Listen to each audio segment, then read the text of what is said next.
Hello friends, আমি রমা। আমি যেই টপিক্সটা নিয়ে তোমাদের সাথে আজকে আলোচনা করতে চাই সেই টপিক্সটা একটা খুবই গুরুত্বপূর্ণ টপিক্স। যারা আমার মতো জুনিয়র স্কুলে চাকরি করছো, অর্থাৎ প্রাইমারি স্কুলে রয়েছো, তোমরা খুব ভালো করেই জানো যে বর্তমানে প্রাইমারি স্কুলগুলোর অবস্থা ভীষণই খারাপ। অর্ধেক স্কুল বন্ধ হতেই চলেছে, অনেক স্কুল বন্ধ হয়েও গেছে, এবং বর্তমানে প্রাইমারি স্কুলগুলো স্টুডেন্ট সংখ্যা প্রচণ্ড কম।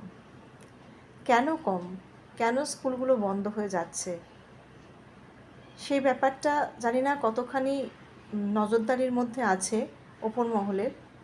শুধু আমি একটা কথা বলতে চাই এই মুহূর্তে, পরবর্তীকালে আমি আরও কিছু বলবো। টাইম মতো টিচার স্কুলে আসবে আর টাইম মতো ঢুকবে, এই নিয়মটাই ফলো করলে স্কুল বাঁচানো যাবে, এটা সম্পূর্ণ ভুল কথা। আমি ভাই টিচার, টাইম মতো ঢুকি আর টাইম মতো বেরোই, বাকি যে সময়টুকু ঘন্টা পড়াই, তো স্কুল কী করে বাঁচবে? তা টিচার টাইম মতো এলো আর ঢুকলো, এই ব্যাপারটার সঙ্গে সঙ্গে প্রত্যেকটি টিচার টাইম মতো ক্লাসে ঢুকছে কি না, বা টাইম মতো ক্লাসগুলো নিচ্ছে কি না, বা তার প্রতিটা ক্লাসের পড়ানোটা সে সঠিকভাবে স্টুডেন্টকে দিচ্ছে কি না, মানে স্টুডেন্টসদেরকে দিচ্ছে কি না, খাতাগুলো চেক হচ্ছে কি না, সেটার দিকেও দেখাটা ভীষণভাবে জরুরি। মিড ডে মিলে কী খেলাম, কতটা খাওয়ালাম, সেটা যেমন দেখা হচ্ছে, তেমনভাবে আমার মনে হয় অবশ্যই প্রত্যেকটা স্কুল ভিজিটের সঙ্গে সঙ্গে অফিসিয়ালি কাগজপত্র শুধু ফলো করা নয়, স্টুডেন্টদের খাতাগুলো ফলো করা, প্রত্যেকটা ক্লাসে ঢুকে তাদের খাতা চেক করে দেখা যে সেই ক্লাসগুলো ঠিকভাবে হচ্ছে কি না, স্টুডেন্টদেরকে জিজ্ঞাসা করা যে কতখানি পড়াশোনা হচ্ছে, কীরকম পড়াশোনা হচ্ছে, খাতা চেক করলেই সেটা বোঝা যাবে।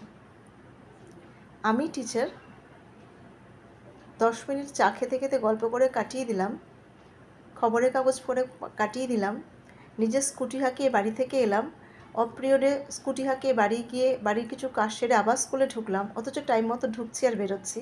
কিন্তু বাকি সময়টা আমি কী করছি সেটা যদি ওপর মহলের নজরে না আসে, তাহলে প্রাইমারি স্কুলগুলোকে বাঁচানো সম্ভব না, কখনোই না। কারণ যেই স্কুলে একটা সময় 350 বাচ্চা থাকতো, সেই স্কুলে আজকে 15 থেকে 20টা বাচ্চা। নিশ্চয়ই তার পেছনে কারণ আছে।